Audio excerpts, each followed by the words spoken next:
Assista agora a programação de uma parceira da TV Educação, Caminho para o Saber.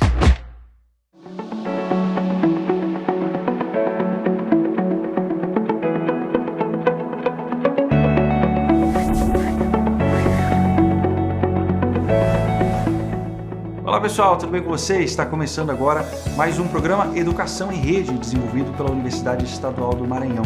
E no programa de hoje nós vamos debater sobre um tema muito importante, infelizmente atual, nos dias de hoje, que é o racismo estrutural. Para a gente discutir sobre esse assunto, nós vamos exibir o documentário 3 Vezes Melhor, do cineasta maranhense Andrioli Araújo. O filme recebeu 5 prêmios no Festival Guaraniense de Cinema em 2020, incluindo os prêmios de melhor curta-metragem maranhense e melhor diretor. Vamos assistir agora.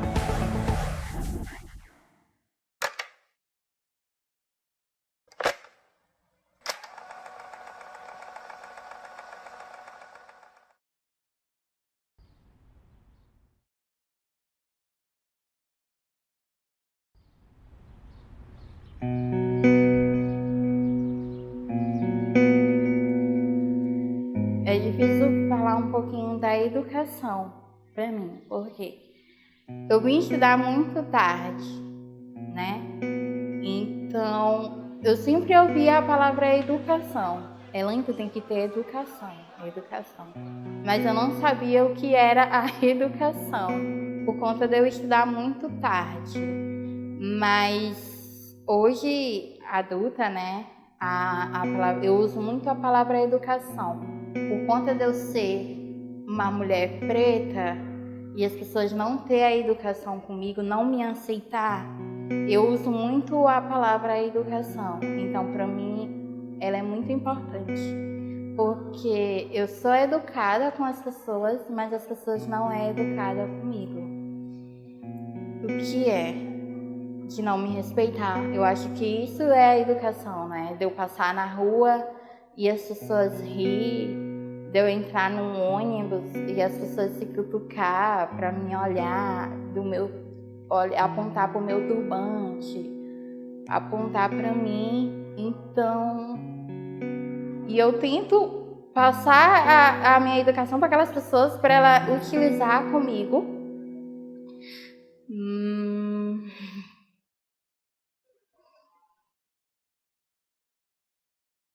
Mas é bem difícil.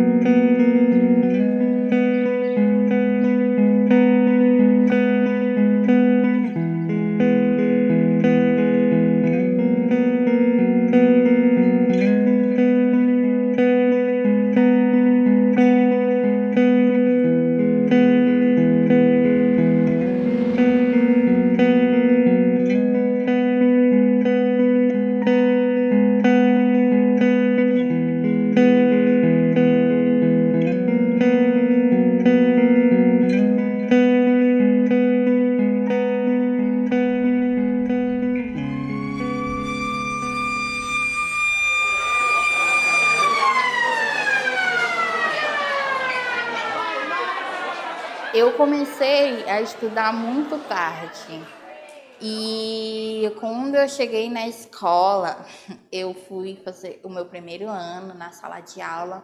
Eu conheci muitas pessoas, são minhas amigas até hoje, né? E eu conheci uma pessoa chamada Alanis, que foi a primeira pessoa que começou a falar da minha beleza, de me mostrar a beleza que eu tinha e que eu não reconhecia.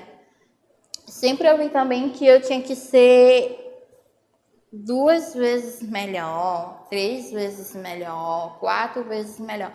Eu tinha que ser muitas vezes melhor e eu não entendia por que eu tinha que ser 2, 3 vezes melhor, porque aquela outra pessoa não, e eu sim.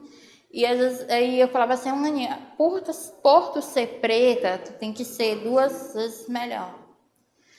E era muito difícil, porque eu não me reconhecia como mulher preta. Para mim isso era tudo uma fantasia. Um dia meu cabelo ia cair, ia vir um liso, a minha pele ia cair, ia entrar uma pele clara. Eu não entendia que eu era preta e eu não me reconhecia. Então, a minha chegada na escola foi muito importante para mim me reconhecer como mulher preta. E eu me lembro que o primeiro caso que aconteceu foi as minhas amigas postou uma foto comigo e uma pessoa comentou assim, olha, aquela preta ali tá para sumir na foto. E foi a primeira vez que eu me deparei com um preconceito que eu tive que enfrentar ele. Que aí os meus amigos começaram a responder comentários. E aí eu falei assim, meu Deus, eu tenho tanta coisa para me enfrentar. Foi ali que eu me deparei. Na hora eu fiquei sem ação, os meus amigos comentando, e eu sem ação, e eu cheguei em casa, eu contei para minha tia, a minha tia ela é preta também, e ela falava assim, Elane, é assim, tu vai ter que enfrentar. E eu lembro que uma vez a gente estava na sala de aula, minhas amigas todas se maquiando, e aí a minha amiga falou assim, tu quer passar o batom? Aí eu falei, não, não quero. E aí ela falou assim, tu tem vergonha de ti mesma, porque tu não quer passar nenhum batom.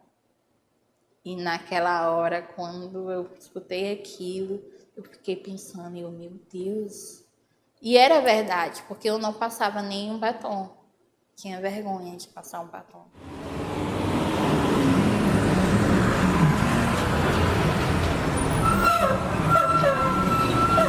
Quando eu entro no ônibus, tem pessoas que se cutucam para me olhar, que apontam, e eu fico assim, sempre, eu digo, meu Deus do céu,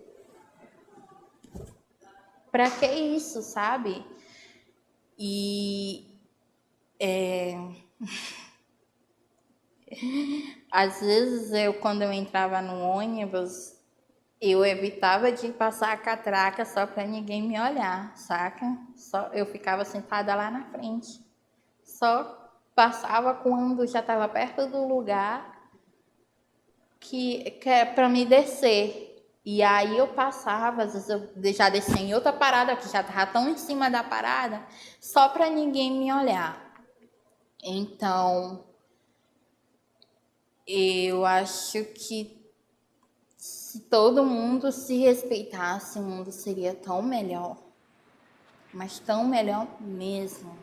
Tu respeitar uma pessoa preta, tu respeitar uma pessoa gay, tu respeitar uma pessoa gorda, tu respeitar uma pessoa idosa, tu respeitar qualquer pessoa. Não é porque eu sou preta que tu tem que me respeitar. Tu tem que me respeitar porque eu sou uma pessoa. E eu tenho que te respeitar porque tu também é uma pessoa. E todo mundo merece respeito. Por que tu não pode me respeitar só por causa do meu tom de pele? O que a minha pele tá te fazendo? Qual é o mal que ela tá te fazendo? Ela não tá te fazendo mal nenhum. Só é diferente. E muito bonita. Não significa que a tua é feia. A minha é bonita, a tua é bonita, a de todos é bonita. Então, respeito, ela é uma palavra muito fácil, mas que ninguém faz, né? Algumas pessoas não cumprem essa palavra, respeito.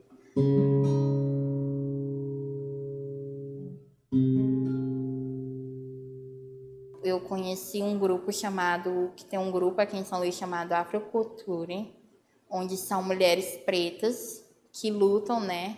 E elas sabem que tem pessoas que estão afetadas pelo esse preconceito e que não se aceita, que não reconhece essa beleza. E lá eu aprendi a me reconhecer como mulher preta e ver todo o meu autoestima. Foi onde eu fiz o meu primeiro ensaio fotográfico. E quando saiu as minhas primeiras fotos, que eu olhei, meu Deus, que preta bonita! E quando eu me reconheci, quando eu sabia que eu era preta, eu falei assim, eu quero fazer história, porque eu quero saber do meu passado, do porquê, dos meus ancestrais, né? Para me focar mais nisso. Aí eu falei assim, não, depois eu quero dar aula de história também. Porque eu na escola nunca ouvi, e é obrigatório falar da história dos negros e tal, e eu nunca ouvi. E por isso que eu quero fazer história, porque eu quero dar aula e eu quero falar disso. Porque sempre vai ter uma pessoa na sala que querendo saber disso, dessa informação, e não teve. Eu fui uma. Eu já passei por tanta coisa que às vezes eu fico me perguntando, será se eu tenho 20 anos? Às vezes eu acho que eu não tenho 20 anos, às vezes eu acho que eu sou mais velha, né? Pelo eu ter saído de casa com 8 anos de idade e ter ido morar em várias casas e ter passado em vários lugares, às vezes eu fico pensando que eu sou mais velha. Eu acho, meu Deus, eu acho na hora que minha mãe fazer meu registro, ela errou, porque eu acho que eu sou mais velha. Então, e muitas vezes eu me pegava chorando e eu mandava mensagem para alguém e falava assim, meu Deus, eu quero tanto dormir e não acordar amanhã porque eu não aguento mais, sabe? Eu não aguento mais. E ainda bem que eu tenho sorte de ter amigos para eles me incentivar e falar assim, Elaine, poxa, tu chegou até aqui, por que tu quer desistir agora? E às vezes eu me pego nesse pensamento, sabe? E não é fraqueza. Foi muito difícil para mim chegar até aqui. Mas eu tô numa etapa, eu tô concluindo uma etapa, né? Eu tô concluindo o meu ensino médio, que eu pensei que eu nunca ia terminar esse ensino médio, de eu ter e de ir para um lugar para um outro, de um lugar para outro. Eu pensei que eu nunca ia concluir o meu ensino médio. Aí hoje eu me peguei no meu quarto, eu acordei, meu Deus, amanhã já é minha formatura. Então, se eu tô terminando o meu ensino médio, eu posso ir muito mais além, né? E então, eu não sei, eu sei que eu consegui concluir o meu ensino médio, né? E vou me formar. Mas é isso.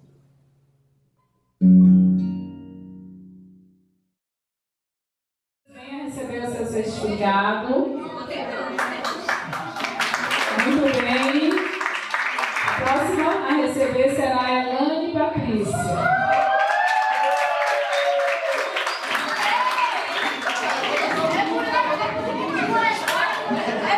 Eles estão muito eufóricos essa noite, ansiosos.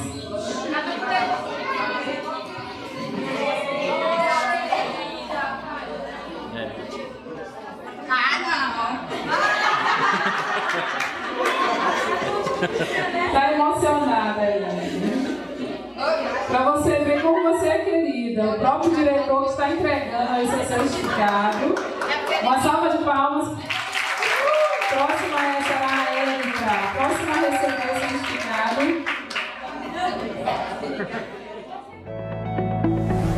E agora, sobre o filme, nós vamos conversar com a professora Cláudia Letícia Gonçalves Moraes. Ela que é doutoranda pelos programas de pós-graduação em Literatura e Práticas Sociais pela Universidade de Brasília e mestra pelo programa de pós-graduação em Cultura e Sociedade da UFMA. Professora, seja muito bem-vinda ao programa Educação em Rede. Obrigada, Lucas. Eu sou a professora Cláudia Moraes, como o Lucas já apresentou. Eu sou professora de Língua Portuguesa e Literaturas da UFMA Campus São Bernardo e trabalho com questões relacionadas à raça, racismo.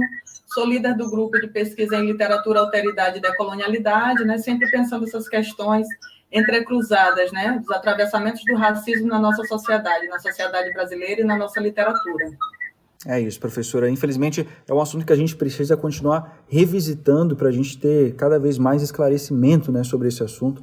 E quem sabe um dia a gente conseguir, se Deus quiser, acabar, né, com esse tipo de preconceito na nossa sociedade. Agora, no documentário, professora, que a gente acabou de assistir, a gente viu o depoimento de uma garota falando sobre diversas situações de racismo, né, que ela precisou enfrentar. Então, só para a gente começar essa nossa discussão do básico mesmo, queria que você falasse um pouquinho sobre o conceito de racismo e sobre como é que ele pode ser identificado no nosso cotidiano mesmo, né, como a personagem descreveu.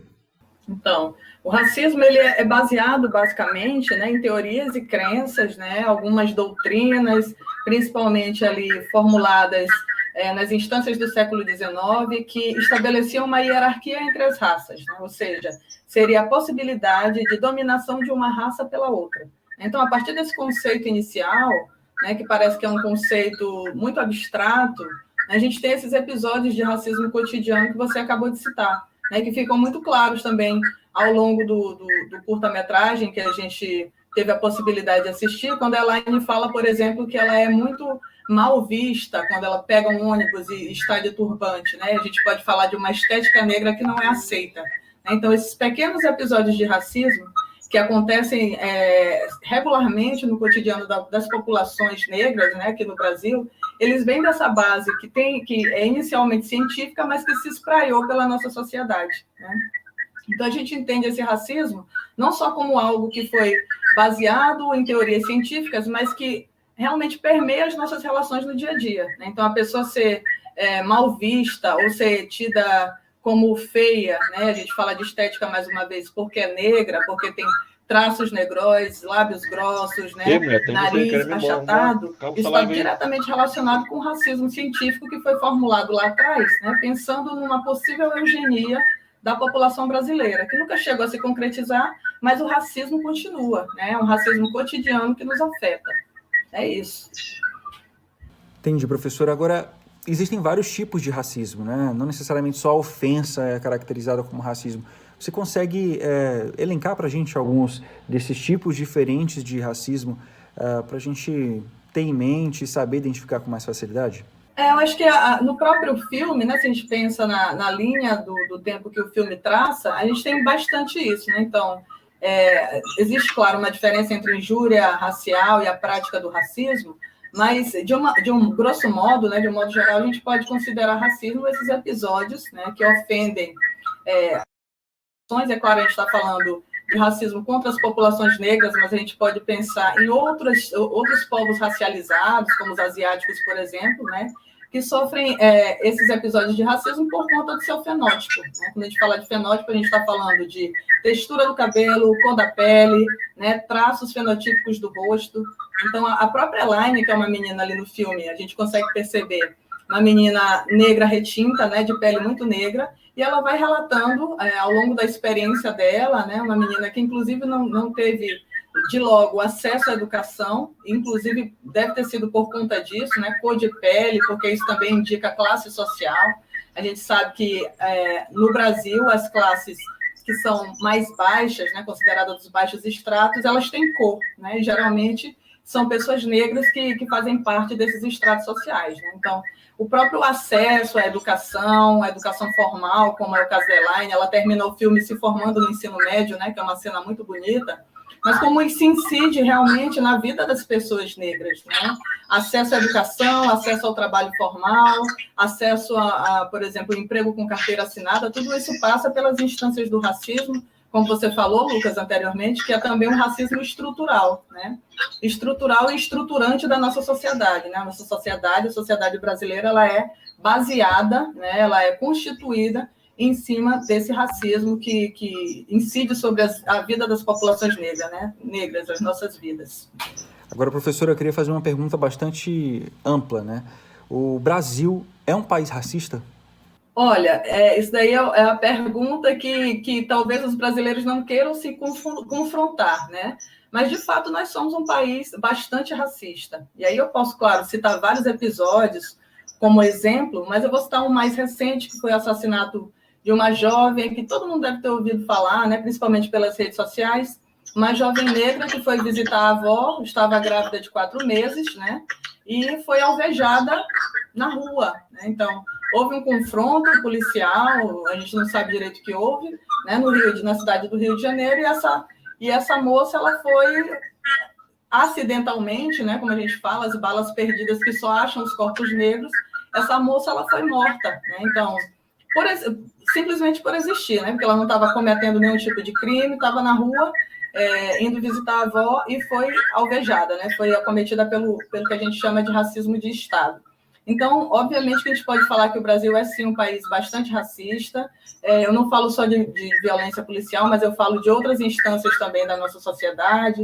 A gente pode pensar, aí voltando ao filme mais uma vez, pensar a estética negra, como a gente é pouco representado na televisão, nas novelas, né? Como a gente tem menos acesso à educação, como a gente tem menos acesso ao trabalho formal, e mesmo quando a gente tem acesso ao trabalho formal, já é constatado, né, através de pesquisas, que homens e mulheres negras recebem menos do que homens e mulheres brancos. Então, isso daí é um ponto que é posto na nossa sociedade, e, obviamente, como você falou, a gente mora, né, habita um país racista, mas a gente trabalha para que esse racismo ele seja efetivamente erradicado, né? O trabalho que a gente faz todos os dias, quem trabalha com movimentos sociais, com a militância negra, dentro das universidades, fora das universidades, está trabalhando para que o racismo ele seja erradicado do nosso país. E professor, é interessante que no início da sua fala você comenta que talvez essa seja uma resposta que o próprio Brasil não queira refletir sobre, né? Porque em algum momento foi criado o estigma, né, de que o Brasil era um país sem racismo, porque a gente é um país miscigenado, com várias origens. Enfim, como é que surgiu esse mito de que não existe racismo aqui no Brasil? Essa também é uma pergunta muito boa, né, porque remonta ao nosso passado. Assim como eu falei do século XIX, quando falei de teorias eugenistas, né, eu remonto ao início do século XX para a gente pensar alguns autores que ajudaram a formular o pensamento social brasileiro. E aí eu vou falar especificamente, nesse caso, de Gilberto Freire, né, um sociólogo muito conhecido, muito famoso, autor de um livro que é fundamental para quem estuda, faz ciências sociais, né, que se chama Casagrande Senzala, e que foi um dos fundadores daquilo que a gente entende hoje como o mito da democracia racial, né, que aí a gente vai para isso que você está falando, Lucas, que é pensar que o Brasil é um paraíso, né, onde as raças se dão muito bem, né, negros, brancos e índios, e que todos são tratados em pé de igualdade, e aí eu falo principalmente pelo direito, né? Juridicamente somos todos iguais, né? Pelas leis somos todos iguais. Mas aí a gente percebe que isso no cotidiano, né, na nossa vivência diária, isso não se sustenta. Porque quando a gente pensa, por exemplo, em pessoas que são abordadas, né, aquilo que a gente chama de, mais popularmente, de sofrer um baculejo da polícia, você pode ali identificar quem são essas pessoas, né?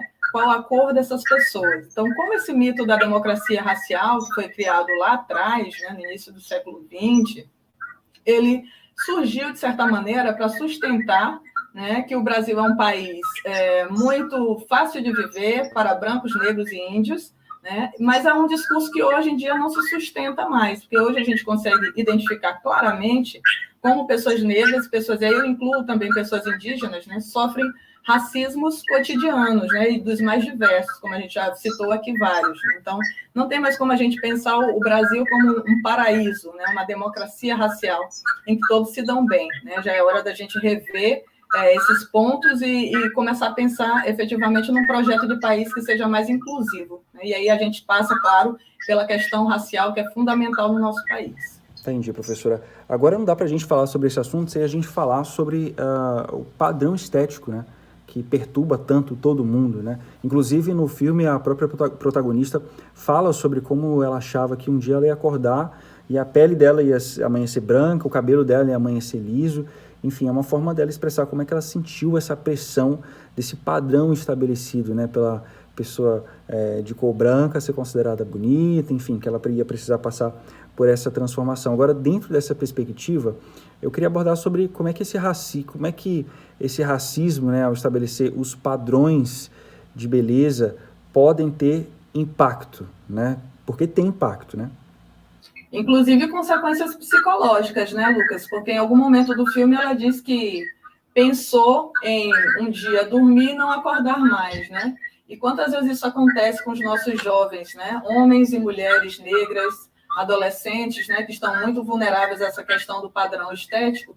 Então, como essa estética negra, ela é sempre colocada como, eu não diria nem em segundo plano, mas, na verdade, como uma estética negativa, né? Uma estética que não é aceita, e aí a gente pode pensar nos padrões de beleza que são colocados para a gente, né? Quem são, hoje em dia, os modelos, os atores das novelas, né, das principais novelas, e como o homem, a mulher negra, ele não consegue se ver representado, né? O exemplo da Elaine, ele é excelente nesse sentido, principalmente se a gente pensar numa questão que foi dita anteriormente, que ela é uma mulher negra de pele retinta. Né? Então, quanto mais negro, menos aceito, né? Dentro do padrão de beleza, daquilo que a gente considera bonito. Né? Eu falo isso por quê? Porque no Brasil a gente tem uma tradição, claro, que está sendo repensada, né? Ressignificada, de pensar, por exemplo, as mulheres de pele mais clara como mulatas, né? E a mulata, ela já é diferente da negra, porque a mulata, ela é sensual, ela representa o samba brasileiro, né? A mulata do carnaval, enfim. Então, a gente tem uma série de padronizações, né? Dentro da gradação daquilo que a gente chamaria de colorismo, para pensar essa estética negra, né? Então, quem é a mulher mais atraente? A mais atraente de todas, obviamente, que é a mulher branca, né? Mas aí a gente vem para a mulata, que é sensual, né? Que é um determinado padrão ali de corpo, de tipo físico, e a mulher negra mais retinta, que essa sim é colocada totalmente de lado, né? É considerada como esteticamente indesejável, né? Ou, grosso modo, né? Falando mais grosseiramente, como feia. E aí a gente volta para aquele fenótipo que a gente já falou, né? Nariz mais largo, lábios mais carnudos, o cabelo mais carapinhado, né? Então, tudo isso vai moldar, né, o nosso gosto, né, o nosso senso estético. Quem é a mulher bonita, quem é o homem bonito? É o homem branco, é a mulher loira, né? E por aí vai. Né? Então, a gente pensar essas estéticas também como determinantes da maneira como a gente vê o outro, né? Como a gente sente o outro que está próximo de nós. Aí é importante a gente pensar também a ideia de alteridade, né? A nossa identidade se forma a partir da alteridade, do nosso contato com o outro. Esse outro pode ser considerado bonito ou não. Né? E aí, raça, mais uma vez, vai ser estruturante para a gente pensar beleza, né? Para a gente pensar estética brasileira. E nessa discussão a gente percebe a importância, né, de falar sobre esse tema em locais de mídia de massa, né? Na novela, no programa de televisão, no reality show. É sempre muito importante ter esses espaços debatendo sobre esse assunto, né? Sim. E, claro, são espaços que são espaços também, se a gente for pensar bem, de disputa simbólica. Né? Então, quando a gente vê, eu vou dar um exemplo, quando a gente viu, ano passado, uma mulher negra ser vencedora do Big Brother, né? Algo que nunca tinha acontecido na história do programa ao longo de 20 anos. Né? O programa do ano passado foi o BBB 20. E aí a gente tem uma mulher negra, médica, né, que é campeã do programa. Então, isso também diz muito sobre nós. Claro que a gente pensa o Big Brother como um recorte, né? A nossa sociedade é muito maior e muito mais complexa, né? Não serve para a gente pensar todo o povo brasileiro, mas quer dizer alguma coisa, né? Uma mulher negra ser campeã de um programa de tanta visibilidade. E a gente sabe, por exemplo, que um programa como o Big Brother, ele não acontece só ali no programa, no estúdio da Globo, né? Ele se expande para todas as redes sociais. A gente sabe hoje que as redes sociais são um termômetro também, né? Para a gente pensar a nossa sociedade. Então, eu estou dando esse exemplo para a gente pensar como essas estéticas negras, né, e essa representatividade, que é uma palavra que é bastante utilizada agora, ela tem realmente se expandido quando a gente pensa a partir das redes sociais, né, nossa vivência também está atrelada a isso, ao uso das redes sociais no nosso cotidiano, e como isso, de certa maneira, começa a mudar, né, a moldar o gosto das pessoas, o senso estético, para entender que a estética negra também é positiva. Né? Então, nesse sentido, eu acho que é muito interessante a gente pensar essas redes, né, os veículos de comunicação, como espaços em que a gente pode exaltar belezas negras, né, belezas que outrora foram colocadas como secundárias ou então desclassificadas, né, de todo. Achar uma mulher negra feio, que era o senso comum, hoje em dia já não tem mais cabimento, né? Achar um turbante feio, por exemplo, como a Elaine fala no filme, hoje em dia já não é mais aceito, como era anteriormente, né? E isso, claro, que se expande também para outras áreas da nossa vivência, como a própria religião, né? Aceitar as religiões de matriz africana. Então, a gente tem uma gama de elementos que formam aí, que moldam a nossa sociedade, que passam também pela questão da raça, né, e da positivação dessa raça, né, de entender a raça negra como uma raça também que tem elementos que são positivos. Você citou o programa agora, eu não podia deixar de trazer essa discussão também, porque a gente precisa falar sobre isso, porque no programa um participante negro, né, foi vítima de uma piada racista, e no próprio documentário que a gente acabou de assistir, a protagonista fala, né, sobre como ela também precisou enfrentar piadas, comentários maldosos, enfim, principalmente sobre o turbante que ela usava, né? Então, queria que você comentasse um pouquinho sobre esse tipo de racismo, né, que que acaba se mostrando nesses comentários desnecessários, nessas piadinhas que, para quem não sofre, né, racismo, acaba sendo feito com esse olhar despretensioso, mas que no final das contas carrega um racismo estrutural, né? Sim, principalmente a autoestima, né? A gente está falando, claro, de uma população negra, mas também estamos falando de indivíduos, né? Eu lembro desse episódio que aconteceu com um integrante e ele ficou muito magoado, né? Com essa piada, que é aquilo que a gente chama, para além do racismo estrutural, de racismo recreativo. Né? Então, o seu cabelo, eu não vou lhe xingar diretamente, lhe ofender, mas eu vou fazer uma piada com o seu cabelo, eu vou fazer uma piada com o seu nariz, e se você não aceitar a piada, você é que não entendeu, né? Você é que não entrou na graça ali do momento. E aí o brasileiro ele faz muito isso, né? Esse próprio conceito de racismo recreativo é muito interessante para a gente pensar como a gente ofende as pessoas através daquilo que a gente chama de brincadeira, de piada, né? E como isso acontece também cotidianamente. Né? Eu trouxe até um livro aqui, deixa eu mostrar para vocês, que é esse aqui, que é muito bom. Eu não sei se está dando para ver o título, mas é da Grada Quilomba, se chama Memórias da Plantação, Episódios de Racismo Cotidiano. Né? Então, é uma tese de doutorado que a autora vai justamente falar desses pequenos episódios que acontecem no nosso cotidiano e que às vezes a gente está de maneira tão despretensiosa ali que a gente não consegue se defender, né? Então, o participante ele não conseguiu responder na hora, né? Ele ficou super ofendido, ficou triste, ficou magoado, mas ele não conseguiu dar a resposta que ele queria. Então, quantas vezes nós somos pegos desarmados por essas piadas que têm teor racista e que a gente não sabe como responder nesse momento, né? No momento em que acontece. Então, é importante a gente tocar também nesses pontos, né? O racismo ele é muito complexo, ele é muito sofisticado, né? E ele atua em várias frentes. Às vezes você faz uma piada sobre mim que eu não gosto, eu não tenho como responder, porque senão eu vou passar pela... não tem senso de humor, entende? Então, são muitos pontos que ligam esse racismo, né, e que mostram como essa nossa sociedade, que não se quer racista, ela se mostra racista nos pequenos detalhes, né, nos mínimos detalhes das nossas vivências. E é um racismo presente desde esses comentários maldosos até a violência extrema, né? Você estava citando, você acabou de falar, né, fez essa colocação que realmente resume muito bem, né, que são balas perdidas que encontram sempre os corpos negros, né, porque a gente também fala de violência, né, existe uma violência brutal aí fora e que muitas vezes não é mostrada, muitas vezes não é vista, mas que existe. Isso.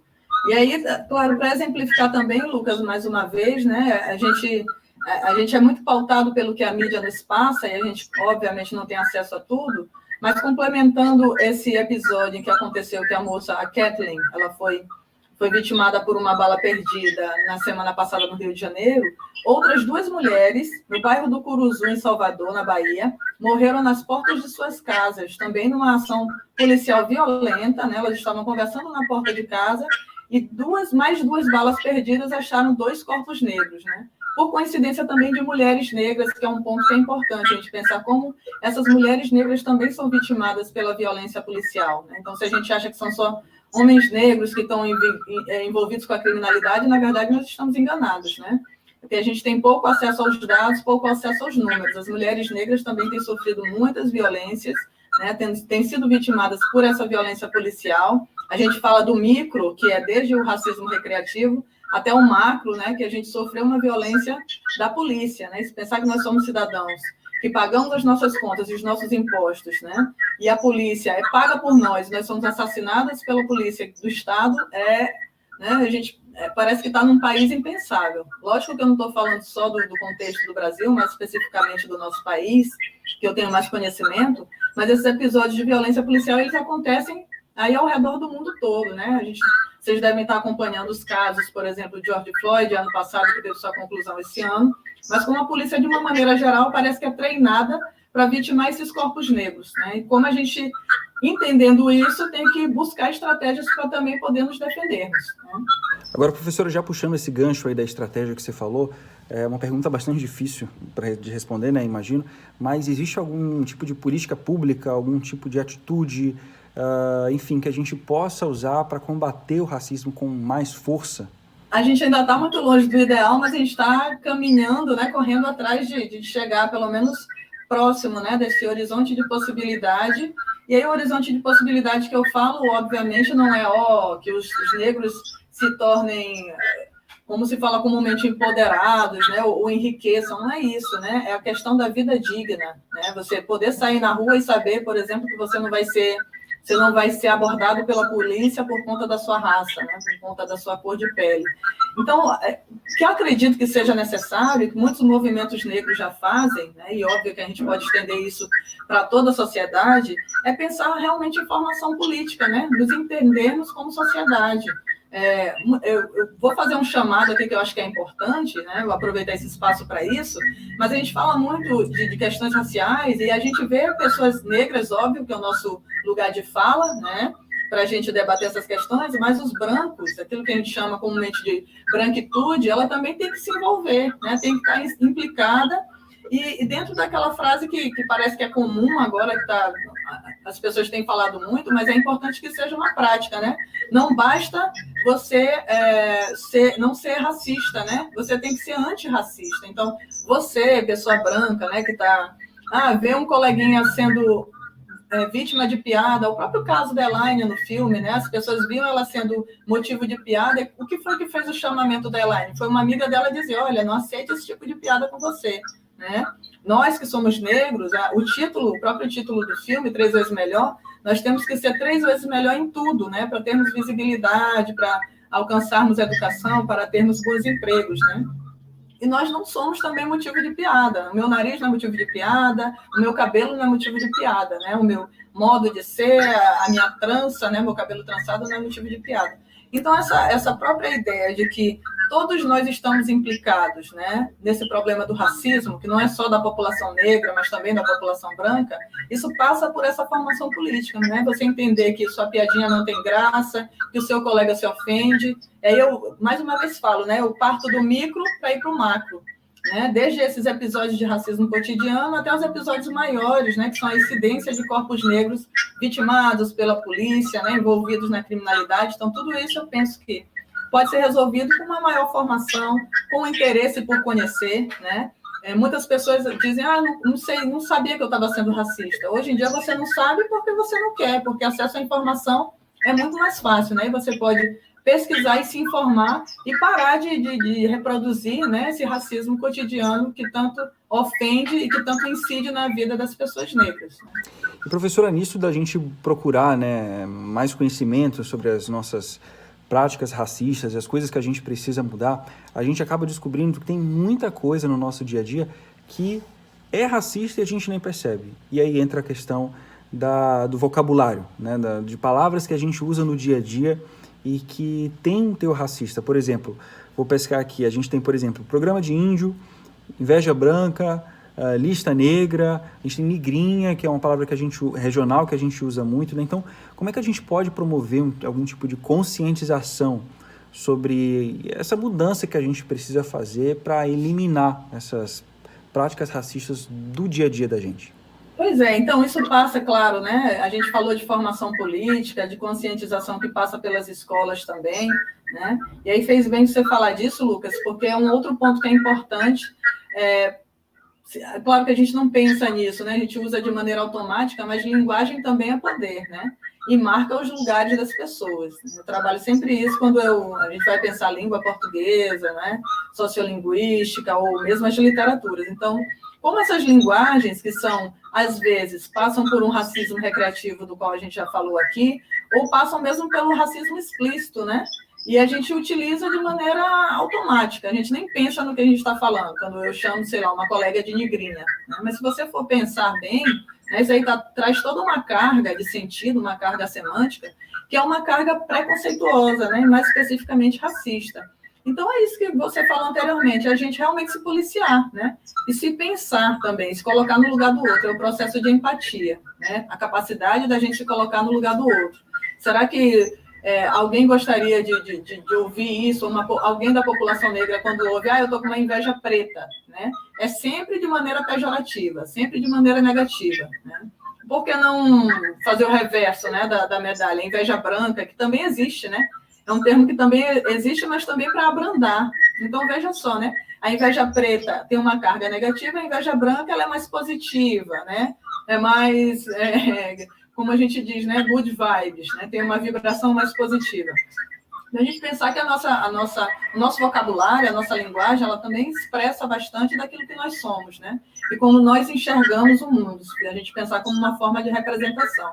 Então, é isso mesmo, a estratégia é se policiar, né? Entender que temos muitos termos racistas na língua portuguesa e que realmente eles não cabem mais, né? Pleno século XXI, não tem mais cabimento a gente usar termos que talvez tivessem a utilidade ali no XIX, meados do século XX, mas hoje em dia, numa outra situação, a gente não tem mais como utilizar termos que são racistas e naturalizá-los, né? E ainda achar que quando o outro reclama, ele que está errado ou ele que está com mimimi, como comumente se fala hoje em dia, né? Então, o ofendido ainda está errado. Então, tudo isso são práticas que a gente tem que sempre estar revisando, né? Ressignificando, tanto na nossa vivência quanto na vivência do outro. É isso, professor. É o nosso dever como sociedade, né? Procurar entender o nosso espaço, estudar. Imagino que para vocês que passam por isso todos os dias, é extremamente desgastante, cansativo ter que sofrer com a falta de informação, com o preconceito das pessoas e ter que ficar explicando isso o tempo todo. Eu acho que é nosso dever como sociedade buscar essa evolução e corrigir isso que está muito errado, né? Então, acho que é um dever de todos nós. Espero que esse espaço aqui tenha servido para promover essa reflexão. Com certeza, suas falas, né, extremamente bem colocadas, com certeza ajudaram a orientar, esclarecer a todo mundo que assistiu sobre esse tema. Agora, você tem algum recado final para o pessoal? Então, eu queria elogiar, na verdade, o filme. Eu acho que é um curta-metragem que traz muitas questões, né? São 11 minutos ali de filme. Quero parabenizar os realizadores, porque ali é um momento da gente pensar uma série de coisas, né? Claro que a gente fala de estética, tem alguns pontos que são mais preponderantes, né? Mas tem uma série de relações ali envolvidas que envolvem não só estética, mas educação, né? Acesso à educação, acesso à cidadania, né? Porque a educação também nos proporciona a cidadania, né? Então, tem elementos ali que são importantes e que devem ser debatidos mesmo em sala de aula, né? Ou mesmo fora da sala de aula. Traga esse filme, isso é interessante para você assistir com sua mãe, com seu pai, né? Seja ele branco, seja ele negro, porque a gente consegue nos pensar como sociedade ali, né? Uma moça que, às vezes, ela não pode nem pegar o ônibus porque ela é mal vista, porque está com turbante, né? Ou uma moça muito jovem que pensa em dormir e não acordar mais porque sofre racismo cotidianamente. Então, não é só uma questão que é trazida pelo filme, são várias, né, para a gente se pensar, como você falou, Lucas, como sociedade, né? E tentar, a partir daí, de certa maneira, progredir, né? No momento em que a gente está com os ânimos muito acirrados, né? Mas pensar realmente a partir desse lugar que pensa o outro, né? Esse lugar de empatia, que é se colocar a partir das dores, das vivências, né? Se colocar no lugar do outro, que eu acho que é um pouco que está faltando para a gente, né? Para a nossa sociedade brasileira nesse momento. Acho que é esse o recado final que a gente deixa e assistam um filme que é muito legal. Tá aí, obrigado, professora. A gente conversou agora com a professora Cláudia Moraes, esclareceu muito sobre esse assunto. Segue o programa. Tá aí, bem legal, né? Agora, depois de assistir esse debate, se eu fosse você, eu voltava lá para rever o filme e perceber alguns pontos que foram abordados, né, nesse debate. Você quer rever? 3 vezes melhor está disponível gratuitamente na internet. É uma oportunidade de assistir ao filme novamente, observar alguns pontos desse debate, além, claro, de valorizar o cinema maranhense. Agora a gente vai exibir uma reportagem bem legal sobre um projeto de extensão da Universidade Estadual do Maranhão sobre ambientes saudáveis na universidade e práticas sustentáveis para a comunidade. Vamos ver. Nesta edição, o programa OEM Extensão traz o projeto Ambientes Saudáveis na Universidade e Práticas Sustentáveis para a Comunidade.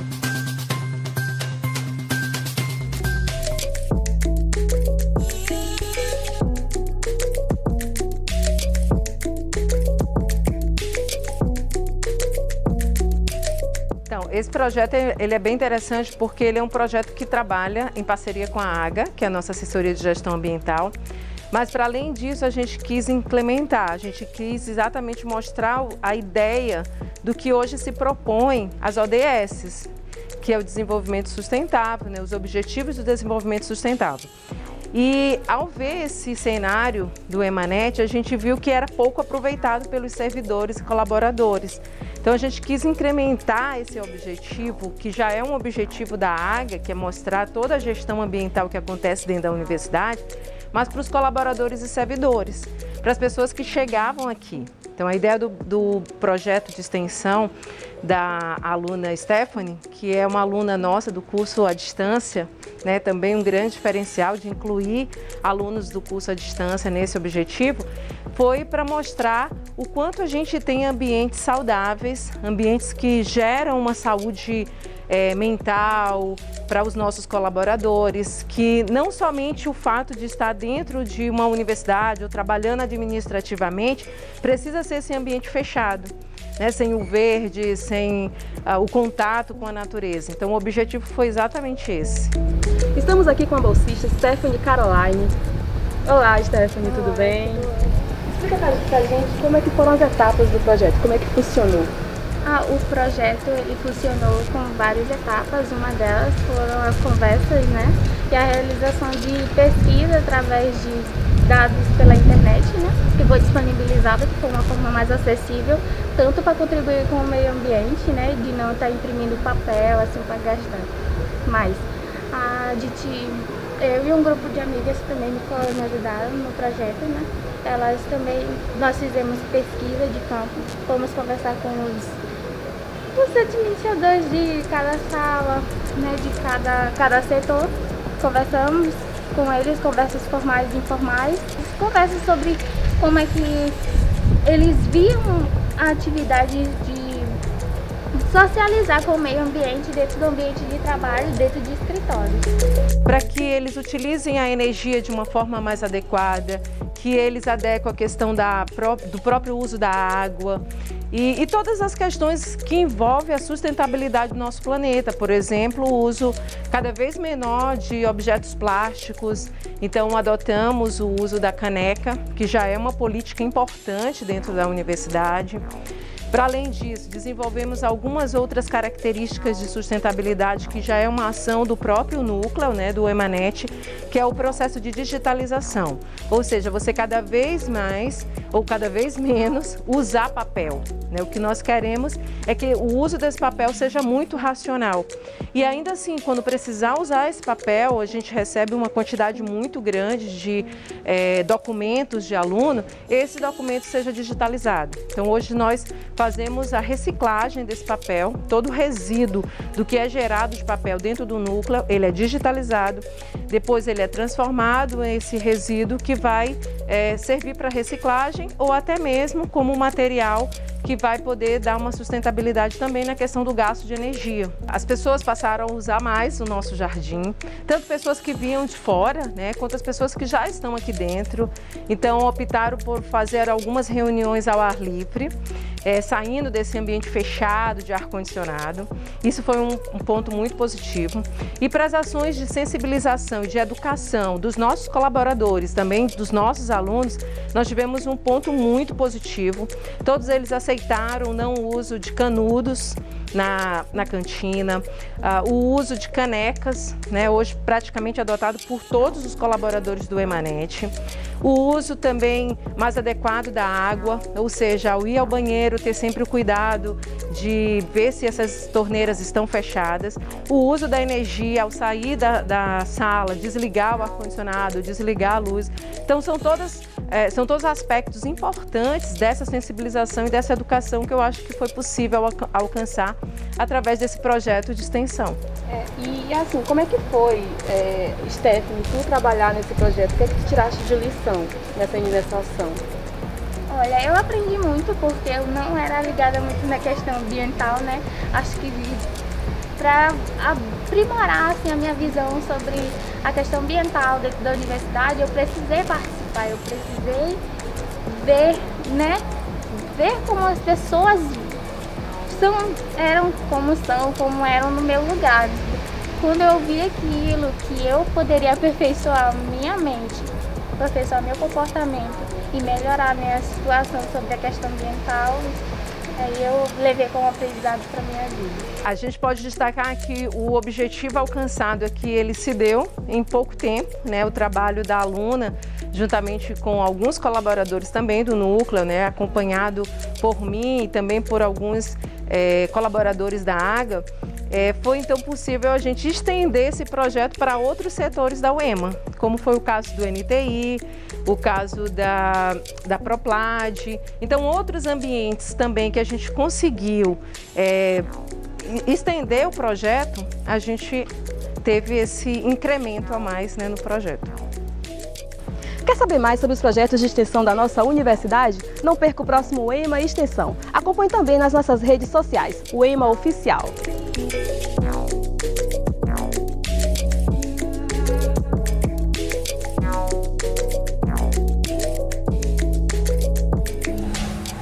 Tá aí, pessoal. O papel da universidade também é ficar perto da comunidade, né? Aqui a gente sempre vai trazer essas ações da universidade que são bem legais. E como já faz parte da programação aqui da Educação em Rede, nós sempre trazemos aí uma dica de livro, né? E hoje nós vamos trazer uma dica do ator que ficou muito conhecido em uma comédia de grande sucesso aqui no Maranhão. A gente está falando de Herlanes Duarte, do filme Moleque Tá Doido.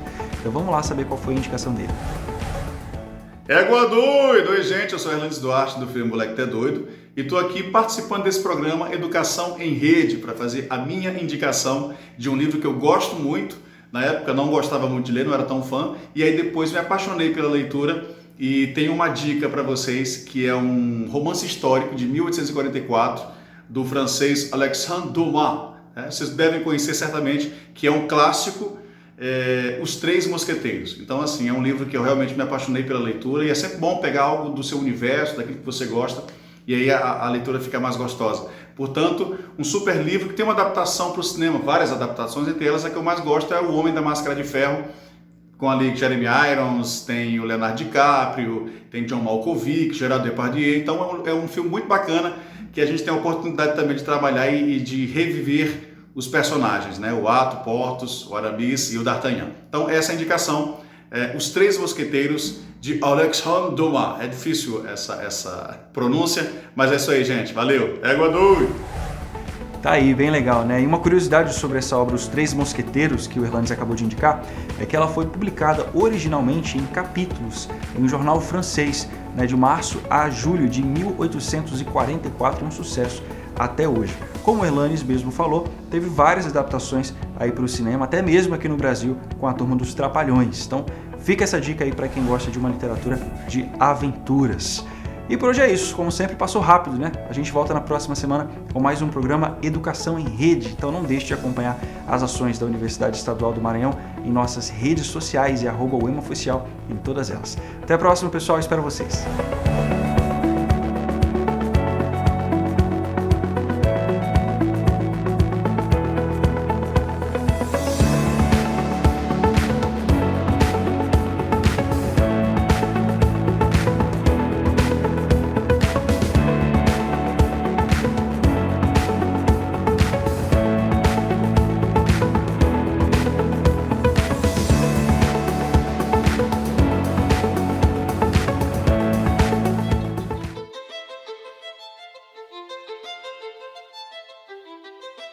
Tudo começa pelo primeiro degrau.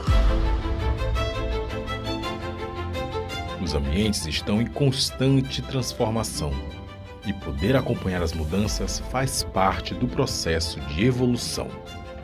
Hoje, a sala de aula mudou e virou a nossa casa.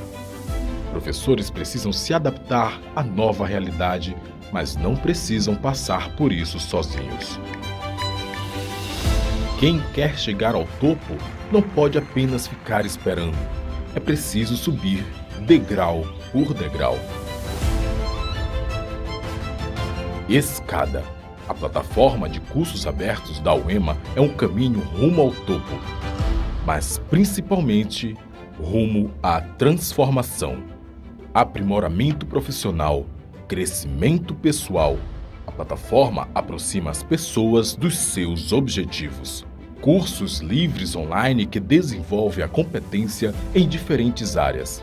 Mais de 400 mil usuários em todo o território nacional e em outros 59 países.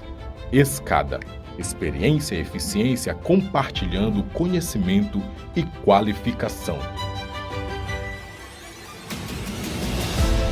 Uma plataforma interativa e de fácil acesso, inovadora no uso das tecnologias e atualizada constantemente. pandemia alterou a vida de milhões de pessoas. Professores e alunos dormiram em um mundo e acordaram em outro completamente diferente, com novas demandas e exigindo novas habilidades. Ficar parado no meio da escada não é uma opção. Buscar o aperfeiçoamento profissional é o caminho. Um caminho que não precisa ser trabalhado sozinho. CAPES e UEMA unidas em prol da educação. Uma parceria que vai ampliar as oportunidades de formação docente. É a expertise da UEMA em desenvolver alternativas inovadoras por meio da plataforma Escada, aliada ao compromisso da CAPES com a formação continuada de professores. 2 instituições por uma educação melhor e mais qualificada no Brasil. 300 mil vagas. 5 cursos especialmente idealizados para os professores, gratuitos e com certificação, com foco na nova realidade que é aprender, trabalhar e evoluir. Mesmo que não saibamos quando tudo isso vai passar, podemos pelo menos ter uma certeza, a de que um dia tudo isso vai passar. E até lá, a CAPES e a UEMA serão promotoras do conhecimento, do aprimoramento, do aperfeiçoamento profissional e, é claro, da formação de professores. Enquanto houver esperança, sempre haverá um caminho, degrau por degrau, até o topo da escada.